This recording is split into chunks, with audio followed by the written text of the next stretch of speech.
So, my daily life since summer 2019 is pretty much begging for a place to lay my head. Sometimes it's been the gazebo in Lincoln, Maine. Sometimes on the ground behind this gazebo in Lincoln, Maine. Sometimes it's been on the ground across from the hospital in Bangor. Sometimes it's been on some back roads in Winnipore, you know, just far enough in the ditch so nobody fucking sees me, but maybe somebody does. Outside on benches, begging for food, begging for somebody to care. I get yelled at when I ask to use Wi-Fi or a phone. I'm not allowed to. I get penetrated. It's called legitimate violence now. I cry during the entire thing. This is what my ex-boyfriend, Christopher Fanoff, made my life. My children don't think that I want to be there for them. They think that I chose to leave them. Money that my children were supposed to receive from the USA Today, put it on the front page. They, those girls weren't scared of the repercussions because it wasn't them or their children. It was me and my children that suffered. There's prostitutes that live off my money. Well, I got called a slut and was beaten daily. I was blamed for another woman that he went out with and got arrested for methamphetamine while I was in Florida at my parents' house. They had my children taken from my parents at a McDonald's and brought me there. And I have been tortured for it ever since. And the fact that he won't just admit what he did. And she still, to this day, tortures me and fucks with me. I don't know why my life has become this or what I did to deserve this. But I would like for it to end. Please. I can't go to a hospital.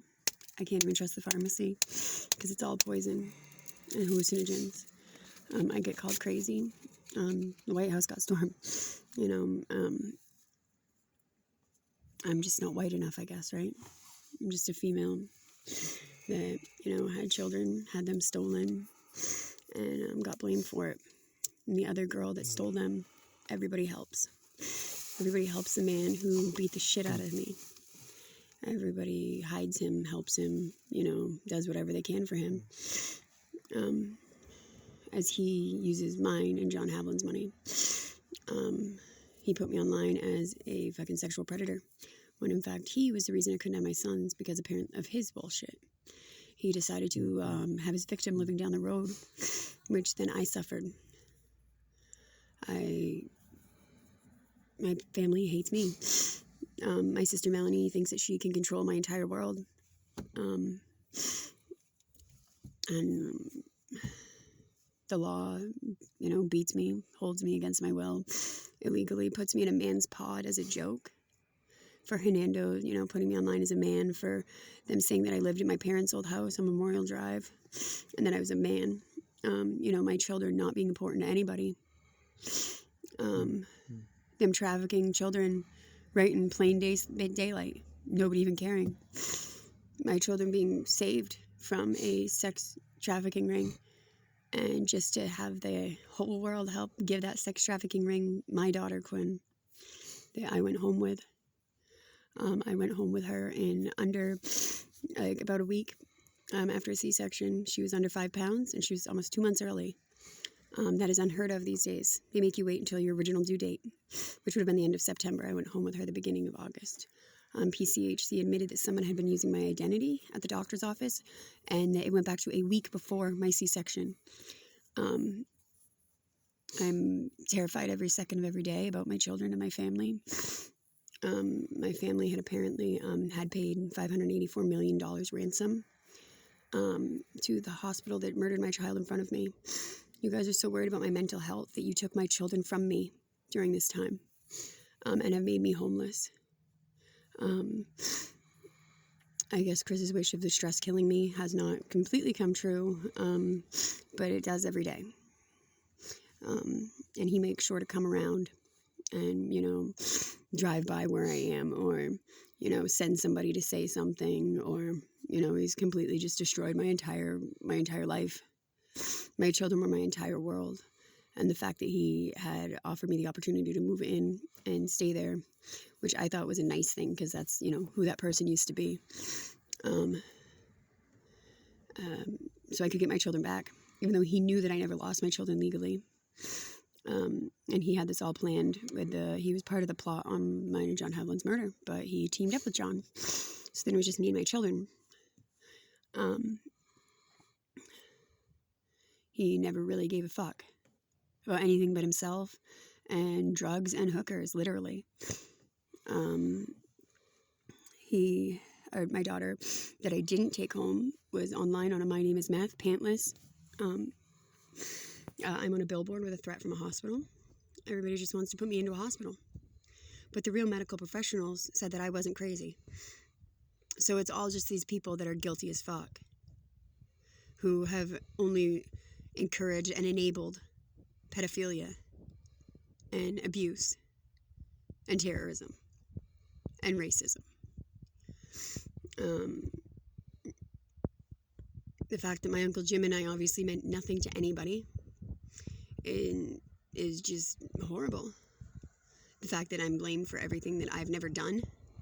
I've never been able to make decisions. I'm not allowed to, apparently, because I'm a Native woman. And I have never played that grace card. I've never done anything. I've lived a humble life. But, you know, I was held and left for dead in a jail in Florida for no reason but this girl that has followed me up here. This girl has stalked me. They play my children screaming for their lives and being beaten through my BBI.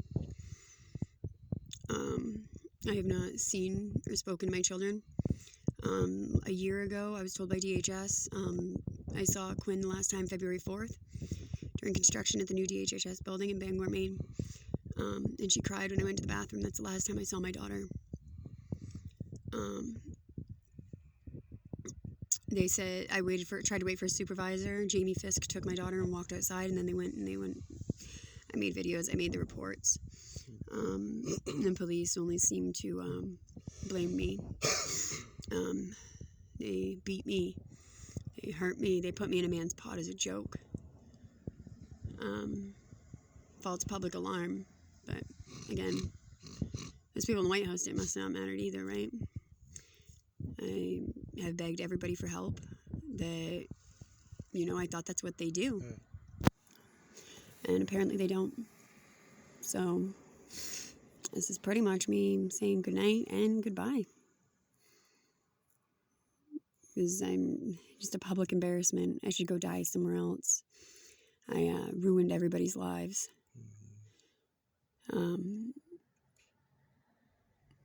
I ruined Christopher Fenough's life when I woke up from the coma, when I didn't die from the overdose from the hospital, when those girls that beat me didn't kill me. Yeah. And the worst part is that, like, everybody's just fine with it and happy about it. I'm just a dumb, ugly cunt. That's all that was screamed at me while I was beaten. And everybody watched it on, like, a closed circuit television, and not one person decided to help me. Not one person thought that Quinn and I should be helped. The police, the multiple reports, the confidential address given out. I couldn't even handle the DMV because they destroyed my fucking life. But I wasn't ever worthy of a life, was I? Was I Christopher Fenough? Nope. So, again, homeless since June 26, 2019, when I went to the emergency room after I had called 911 on Chris, who got arrested for domestic violence assault, and it got dropped, apparently. And Quinn and I were his victims. So, yeah.